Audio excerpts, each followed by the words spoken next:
we had to reschedule a little bit, but now we have A little bit. A little bit. And now we have with us Katarzyna Haładus from Schneider Electric. Hi, Kasia. Can you hear us? Hear me? Oh, we can hear you now.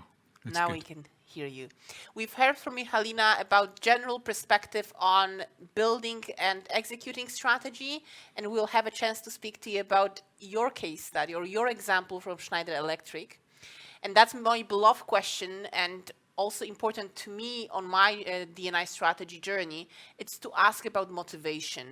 And I was wondering if you could share with us what was the general motivation, the reason why your organization decided to engage with that topic in the first place? Sure. First of all, before I start, thank you for having me. I'm super happy and proud to be joining this conference among so many great guest speakers that you have and learning from all of them. Now, to go back to your question, Sandra, why? I've been, my company, Schneider Electric, I've been with them for over a decade. So I must say the DI topic has always been there since I joined. Yeah. So of course it developed throughout the years, but it's been there now. We could say that we could be in a trap as a company, because if you read about Schneider, if you were interested in the topic, we were rated one of the top global employers and recognized by Financial Times. Forbes has awarded us one of the top 100 companies for companies which are friendly for women, and so on and so on. So we could say, okay, we're there, we have the awards, we are recognized, done deal. Yeah, we can do something else, focus on sales, your sales organization, but it's not true. And even though we have great programs on the global level, and it is super important for so many aspects, and I think these aspects are quite common for the majority of the companies, and we've spoke about it, other speakers also mentioned. I had my own personal reason, and I was running a project for our local office in Poland. Quite selfish reason, yeah. I'm a mother of 2 boys actually, and it sounds very simple, but I want my kids of my friends, myself to be living in a better world. And if we compare our global results and programs and things we do, if we go down to local things, initiatives, local data, to see where we are with diversity, equity, with inclusion, based on observations, but also on data, yeah, because this is super important to be speaking with data. Me and my colleagues, we realized we're probably not there where we want to be. Even though we have these global recognitions, we cannot sit still and wait for things to change by themselves, or just because we're doing great all over as a company globally. Kasia, you've mentioned personal motivation, right? Which is great. I think it's extremely important. It helped me a lot of times to use it when I had to get a senior leadership buy-in. What else it's motivating the company? Imagine you have a new joiner in the organization and you have to onboard them on the topic. What would you tell them why the company cares about it? Sure. We've noticed that for the new joiner in recent times, the strategy around diversity, equity, inclusion is one of the most important topics. It is about how company approaches employees, how we treat each other within the company. Do we walk the talk as a company? We have our values. One of them is embrace different. And again, it's easy to give us a value or some KPI where we want to be in specific amount of time. But equally important, or even more important, is how we work with that. How do we translate it to everyday actions? Yeah. So what would I say to a new joiner? I would say that we are working very hard on this strategy, on these actions, to really make them something that we use every day, that we do, that we walk the talk, that we do have so many programs that help different generations, because when we say new joiner, we don't know how old this new joiner is. We actually at Schneider has currently, I think it's 4 generations, at least in Poland, working all together. Yeah, so the programs we have, we try to make sure that everyone is included, everyone has something in there. And we're not perfect, we have a way to go, And that's why we opened the project with Diversity Hub, because we want to be better. We want to raise the awareness. It's sometimes about simple things. So on one hand, we do have programs and we do different things. We have a program for interns where it's called Go Green in the City, where we invite participants, students from all over the world actually, and we say that it needs to be a mixed couples who work on important topics. Yeah, we have program for senior employees. We have programs for women. Yeah, so there is a lot happening. I could be on and on about these programs. Katarzyna, And we I will guess get it's to that. I have just one quick question, Yes. if I may. Katarzyna, if I may, because Sandra here is telling me that I only ask very controversial questions, don't I? Not enough. So I really have a very straightforward one. Do you like Tchaikovsky? The reason Do I I'm like asking you, Tchaikovsky. Guess what? Yeah, The why do reason you I'm ask? asking you is because of the swan and a ballet dancer in the background. There must be a special symbolism to that. It's a joke, obviously. Please continue. I do like Rafał Olbiński, who is the author of this picture that you can see, and he also has some artworks about bringing diversities closer together. So yeah, I do. Wonderful symbolism there. Thank you. Also have his poster at home from the opera, so can relate. Yet back to the conversation, you've mentioned something very important about values, valuing difference was one of the values that you practice at Schneider. I believe that if you want to build a successful D&I strategy, you need to link it to your culture and business strategy.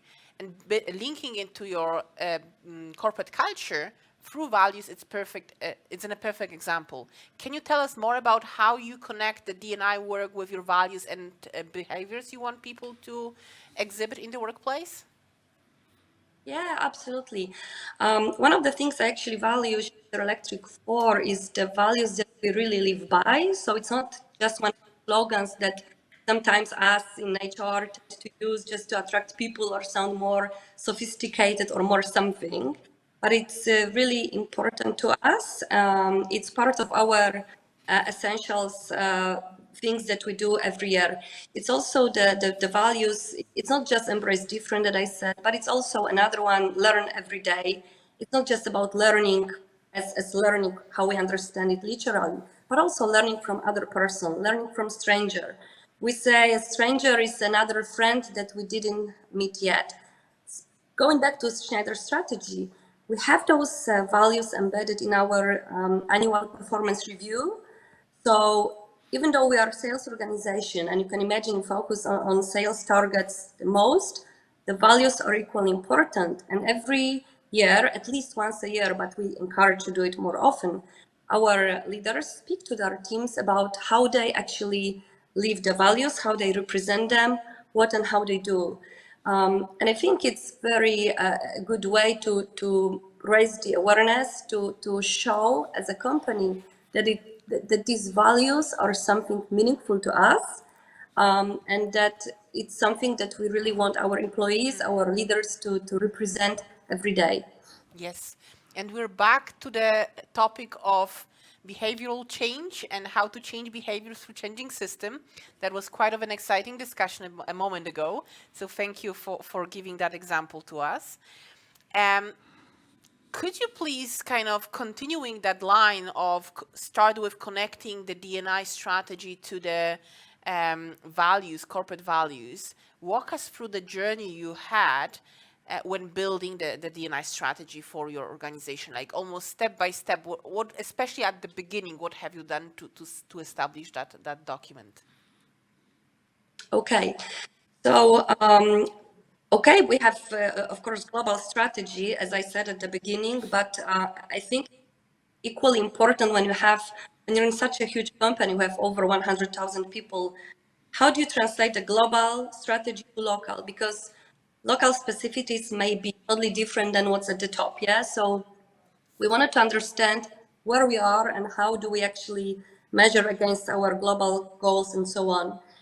And personally, I didn't know where we were. I could take assumptions. I knew some data. Okay, we try to measure a lot of things. We, of course, do have KPIs.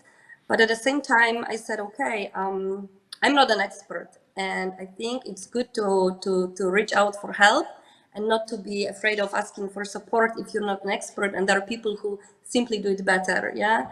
So that's how a diversity hub was recommended to me, and that's what I actually did. So with the Diversity Hub Foundation, originally we wanted to do something, I call it a temperature check. So to involve them as an external partner to help us understand where we are as an organization, where we are with our diversity, equity, and inclusion topics. We got the sponsor for this program project, our CEO of our ME cluster, who gave it a meaningful purpose, because it wasn't just for the sake of having a VIP name on the slide, yeah, but rather a person who really takes it as a serious topic to himself and to his leadership team. And Diversity Hub suggested several actions, and we work together. We brainstorm how we can approach and what we can do. And I think as a human beings, it's very natural for us that we like our own ideas. So I thought, why don't we invite different people from different businesses across our organization, different seniority, different backgrounds, age, and so on. So basically, long story short, very diverse group. Invite them as a working group to help us start the topic. And we worked with the foundation. We did several things on the way. We did desk research, which was analyzing our policies, documents, programs, projects around DEI. We had this group that I've just mentioned who worked as a workshop project group with the foundation, and we were exchanging on different topics that we decided we wanted to deep dive. We had one focus group, and we also did individual interviews with some of our leaders and operational, let's say, employees. And this was done in connection with Diversity Hub. So what I've colleagues. heard, you really started with a solid research to make sure that you have a strong fundamentals for building further and the buy-in from the entire organization. I will refer to one of the questions we have now received. And Hepsi is asking, how far have you embedded D&I into your management and executive incentives? What is that you measure and reward? Thank you for the question. So one of the outcomes of the project, and it's an ongoing project, yeah, we know, I take it as an evolution, not rather than revolution, yeah, so it's something that we will be continuing. One of the outcomes was that DI topic is perceived by our organization locally here more as maybe HR topic, more than on the business end. And that was something we felt, but I said, okay, I'm an HR person, I could be biased myself, so let's have this temperature check. And based on that, we said, okay, if this is perceived as something still as HR, we really wanted it to be owned by business for so many obvious reasons that were also discussed today, yeah? So we said, okay, we want to get the buy-in from the leadership team. So having the strong sponsor with this meaningful, really purpose helped us get their buy-in. And how we got it, we organized a meeting just for the leadership team. We gathered them all together, and it was just a starting point for the discussions, very open, very brave, very honest discussions about themselves, where we are today, how we want to go forward, what diversity inclusion means for us. Are we inclusive? Because we also realized in this project that the way how we understand diversity and inclusion is not equal, it's not the same. So sometimes it's about fixing the basics. Yes, I will pause you as we're slowly running out of time. And I think there was an important part of that question that is asking about embedding D&I, I believe, goals into the incentive part. Have that happened for your organization, or is it still something that you need to reflect upon? Okay, it partially has. So we do measure, you asked about the KPI, okay, how many female we hire, how many early careers we hire, early career people who are below 35. Our leaders, our teams do have it in their goals. It's a way to go, but I think it's very important to make them understand why we have these measures. and then it's easier to implement them. Definitely, definitely. Well, we could continue that conversation and continue learning from your experience, yet we're running out of time. Or we have run out of time already. So thank you very much for joining us. It's been great to talk to you. Thank you. Have a good afternoon. Thank you.